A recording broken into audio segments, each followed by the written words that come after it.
War is not merely an act of policy, but a true political instrument, a continuation of political intercourse carried on with other means. Powerful words from Clausewitz, right?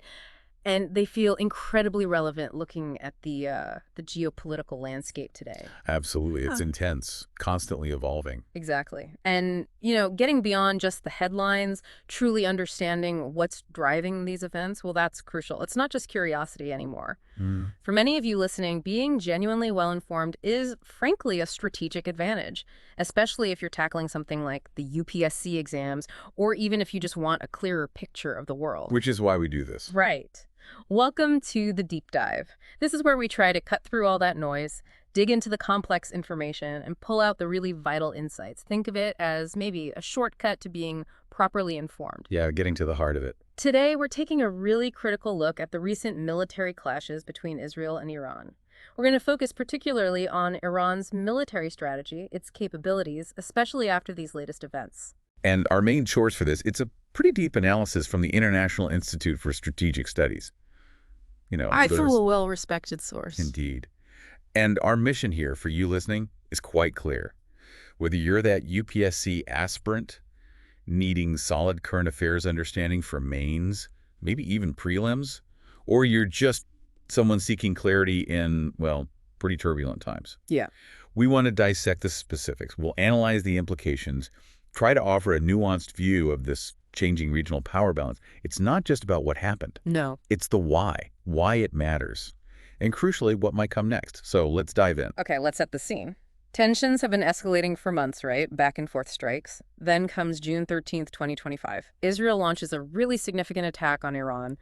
What were they aiming for? What were the targets? Well, this June 13th attack, it was pretty broad. Israel went after several key things, not just the nuclear program, though that was part of it. They really seem to prioritize what the IOS report calls time-sensitive targets. Time-sensitive? Like what? We're talking key nuclear scientists, very senior military figures, people like IRGC Commander Hossein Salami and the IRGC Aerospace Force Commander Amir Ali Hajizadeh. Big names. Wow. Okay. High-value individuals. Exactly. Alongside them, hitting core conventional military capabilities, critical air defense systems, they were trying to degrade Iran's ability to fight back, essentially. And how did they go about it? What tactics did they use? So it was multi-layered. There were kinetic strikes hitting major ballistic missile sites in western Iran, I think places like Kromabad, Kermanshah, Tabriz, including underground facilities. Right, the known missile bases. Yes. But here's where it gets interesting and maybe a bit innovative. Israel also used small UAVs, drones. The reports suggest these were actually smuggled into Iran beforehand. Smuggled in? Likely intelligence operations. And these small drones were apparently used against Iranian air defense systems and those road-mobile ballistic missile launchers. It sort of echoes how they've used explosive drones before against nuclear sites and missile facilities. That's quite something. Using smuggled drones to clear the way, almost. What was the immediate effect? It was significant. Taking out those air defenses, or at least degrading them, it gave the Israeli Air Force much more freedom. Freedom to operate over Iran. So they could then bring in the bigger assets. Precisely. They could then dynamically target those mobile missile launchers, the ones that can hide and move, using more conventional aircraft and munitions. The Israeli Air Force actually reported destroying about 120 launchers by June 16. 120? That's a lot. It's roughly a third of Iran's estimated pre-war inventory. So, yeah, a major blow right out of the gate. It immediately highlighted a pretty serious vulnerability for Iran. A third of their mobile launchers gone. Okay, so how did Iran respond to this major attack? What did their retaliation look like initially? Iran's first response came pretty quickly. On the night of June 13th, they launched about 150 missiles. It came in two main waves. 150, okay. And that was followed by smaller barrages over the next few days.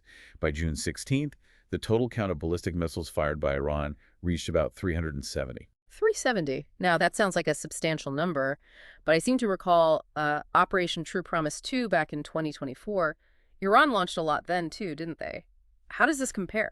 That's a really important comparison to make. You're right. During True Promise 2, October 1st, 2024, Iran launched 200 missiles in just one night. Right. A single barrage, essentially. Exactly. So this time, while 370 over several days is significant, the scale of any single strike or, closely grouped salvos, it was actually well below that 2024 peak. Interesting. So Why the lower intensity, do we think? Especially if, as some reports suggested, they might have planned for much more, up to 1,000 missiles. Well, several factors likely contributed to that scaling down. First, Israel's own actions. Their comprehensive interdiction efforts, those kinetic strikes we mentioned on launchers and bases, must have had an effect. Taking out the capacity before it could be used. Precisely. And then there are the targeted assassinations of key commanders. That would almost certainly disrupt command and control, making a large coordinated launch much harder. Makes sense. Plus, there could be other elements we don't have full visibility on yet. Things like cyber attacks, disrupting systems, electronic warfare, jamming communications, maybe even strikes on communications infrastructure, all potentially playing a part in limiting Iran's response. So a combination of factors degrading their ability to launch that massive retaliation. What about the quality of the missiles they did launch? Did we see any improvements from Iran?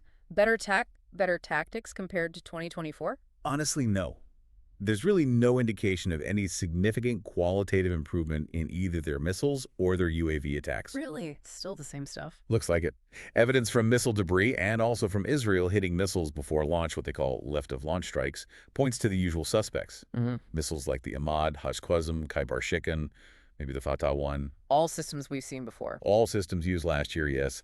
And they also launched over 100 one-way attack UAVs, Shahed 130 Souths, Arash 2s, even an enlarged Shahed 101. Yeah. But reports indicate the vast majority of those drones were intercepted successfully. Okay. This leads to a really interesting point the ISS analysis raises. If Iran launched fewer missiles this time, and the quality wasn't better, why have Israeli casualties been so much higher? The report mentions at least 23 killed, over 600 injured. That seems like a paradox. It is a paradox, and it's probably the most startling finding here. Fewer missiles, similar quality, yet dramatically worse outcomes for Israel in terms of casualties. So what explains it? The key factor, it seems, wasn't the weapons themselves, but where Iran aimed them. There was a stark shift in targeting strategy. A shift in targeting? How so? Well, back in 2024, remember Operation True Promise 2, Iran mainly targeted quite remote military sites. The Nevatim Air Base was a key example. Far from population centers. Right, I remember that. Counterforce targets. Exactly. Counterforce. But this time, the attacks also hit targets in or very near densely populated urban areas. Yeah. We're talking places like Tel Aviv, Haifa, Tamra. That's a major change. Targeting cities, that has huge implications. Why would they do that? There are a few possible interpretations. It could signal a deliberate shift towards countervalue targeting. Basically, hitting civilian areas or economic centers to inflict pain and raise the costs of the conflict for Israel, especially if they feel their missiles aren't accurate enough for precise military strikes. So if you can't hit the airbase accurately, hit the city nearby. That might be part of the calculation. Or it could be seen as reciprocal. Iran might perceive Israel's strikes, even if aimed at military targets within cities, as attacks on their cities, justifying a tit-for-tat response. And Israel's defense choices might play a role too. Potentially. It's possible Israel prioritized defending its most strategic military assets, maybe needing to conserve its limited interceptor stocks, which could have inadvertently left urban areas slightly less protected than before. Hard choices in managing resources. A grim calculation on both sides. Okay, looking ahead then, what's the assessment of Iran's remaining missile threat?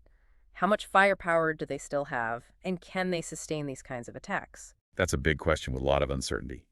The scale of the threat really depends on variables we don't fully know, chief among them, the actual size of Iran's remaining ballistic missile stockpile. What are the estimates? Well, back in 2022, U.S. Central Command estimated Iran had around 3,000 missiles total, but that includes many short-range ones that can't reach Israel. More recently, Israeli assessments have suggested maybe closer to 2,000 operational missiles capable of reaching Israel. Still a lot, but perhaps not limitless. Exactly. It implies they could probably only conduct a limited number of these large-scale barrages designed to overwhelm Israeli defenses. And remember, Israel is actively trying to degrade that inventory further with ongoing strikes on launchers, storage sites, and bases. And can Iran just build more quickly? What about their production capacity? That's another key limitation for Tehran. Before this latest conflict flared up, the U.S. estimated Iran could produce maybe 50 ballistic missiles per month. 50 a month? Yes. Which sounds like a lot, but it's nowhere near enough to sustain the kind of firing rates they've used recently. They'd burn through their stockpile very quickly at this pace. So replenishment is a major issue. A huge issue. And adding to that, Israel now seems to be expanding its targeting to include Iran's actual missile production infrastructure. So Iran really has to be careful, very strategic, about how and when it uses its remaining long-range missiles. Okay, what about the other side of the equation? Israel's defenses. We know they have Arrow 2, Arrow 3 interceptors. How robust are those stockpiles, and how much does external help matter? Well, the exact numbers for Israel's aero stockpiles, and frankly, their precise success rate against these specific Iranian missiles, those figures aren't public knowledge. They're kept pretty close hold. Understandably. But what's undeniable is the crucial role of U.S. support. The deployment of American Teatai batteries, that's terminal high-altitude area defense on Israeli soil, is significant. Plus, the presence of U.S. Navy Aegis-equipped ships in the region with their advanced missile defense capabilities. So the U.S. provides extra layers of defense. Absolutely. It gives Israel what the IS calls crucial additional arsenal depth. More interceptors, more sensors, more layers. It's a major factor in mitigating the threat. So if Iran's long-range missile options are dwindling and getting harder to replenish, what else can they do to impose costs on Israel or maybe its allies like the U.S.? What options are left? Their options are definitely narrowing, but they're not zero. One avenue is targeting Israeli critical infrastructure. We saw an attack on the Haifa refinery early on, for example. Right. Easier targets. Potentially. Large industrial sites often have a bigger footprint, making them somewhat easier to hit even with less accurate missiles. Another option is using their large arsenal of short-range ballistic missiles. These are often more accurate. Where would they use those? They could target petrochemical facilities in the Gulf region, or perhaps even U.S. military bases located there. That carries obvious risks, of course. Huge risks. And what about at sea? Yes, maritime is another domain. Iran has a significant number of anti-ship missiles. They could use those against commercial shipping in the Persian Gulf, with the Gulf of Oman, maybe even the Arabian Sea. They've also made threats, as they sometimes do, about closing the Strait of Hormuz. Serious escalation possibilities there. But, as you said, extremely risky for Iran too, right? Absolutely. Attacking energy infrastructure in the Gulf could really damage the improved ties Iran has recently cultivated with some Gulf states. And any direct attack on U.S. forces, that risks dragging the U.S. directly into the conflict, something Tehran has generally tried hard to avoid. So the immediate missile threat is complex, but this whole situation seems to point to a bigger issue, a potential failure of Iran's overall military strategy, doesn't it? I think that's a fair assessment. Iran's core strategy, for decades really, has been built around deterrence by punishment. Meaning, since they lack a modern, effective air force like Israel's, their main way to deter attack or retaliate has been the credible threat of launching massive missile barrages to inflict unacceptable pain. Missiles were their key tool. But that strategy seems to be fraying. What's weakened it so much? Several key developments have chipped away at it. First, you had the significant weakening of Lebanese Hezbollah back in 2024 due to Israeli actions. Hezbollah, with its huge rocket arsenal right on Israel's border, was a major pillar of that deterrence posture. That pillar is now largely gone. Right. And the Houthis in Yemen. The Houthis have definitely caused disruption, especially in the Red Sea, and they have fired at Israel. But their distance, their smaller arsenal, it just doesn't provide the same level of strategic threat that Hezbollah did. Okay. What else? Then there's the performance issue. The missile barrages Iran did launch in April and October 2024, well, they largely failed to cause significant damage or casualties in Israel. That undermines the credibility of the threat itself. If the punishment isn't actually that punishing. Precisely. And add to that, Israel taking out Iran's most advanced air defense system, the Russian S-300, back in late October 2024. That further weakened Iran's already limited ability to defend itself, making it easier for Israel to strike them. All these things together really paved the way for Israel's current, more assertive campaign. This really feels like the crux of it then, how the whole deterrence equation has shifted. And this is the bigger picture insight, I think, especially for you listening. Iran's strategy depended heavily on predicting Israel's pain threshold, how much damage Israel would tolerate before backing down. But that threshold changed. Radically. After the Hamas attacks of October 7, 2023, Israel's perception of the regional conflict shifted. They started viewing it in much more existential terms. Their tolerance for risk went way up. So Iran's old threats just didn't land the same way? Exactly. The long-standing deterrence relationships started breaking down, even without massive changes in actual military hardware on either side. We saw it clearly with Hezbollah.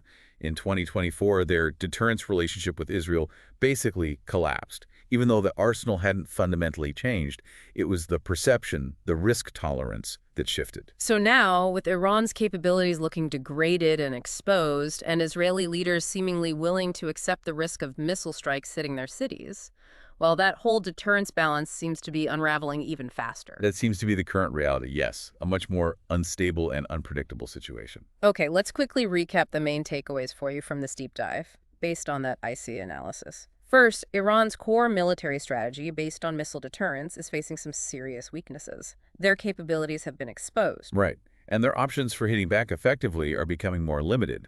The options they do have, like targeting infrastructure or using proxies, carry really significant risks of wider escalation or alienating regional neighbors. And crucially, that whole deterrence posture has been eroded, not just by bombs and missiles, but by shifting politics, shifting perceptions, and especially Israel's dramatically increased tolerance for risk since October 7th. And understanding these dynamics is so important. Right. Whether you're connecting the dots for an exam like the UPSC, this is prime material for understanding current global events for both mains and prelims, or if you're just aiming to be a well-informed citizen trying to grasp these complex regional power shifts. Absolutely. It helps you analyze things critically. Now, before we wrap up, here's a thought to leave you with, something to mull over. Okay. Will Israel's current high tolerance for risk actually hold up if Iran does manage to inflict more painful strikes on its cities? Or will we see a new, uneasy equilibrium emerge? Or, worryingly, could it lead to even further escalation? Big questions. And what does all this turbulence tell us about deterrence theory itself in a world where it seems perceptions and risk thresholds can change so quickly, almost overnight? Really makes you think about how those old models apply today. Definitely a lot to consider there. We really hope this deep dive helped you unpack what's happening between Israel and Iran right now. If you found it valuable, please do hit that like button and subscribe to the deep dive so you don't miss future analyses.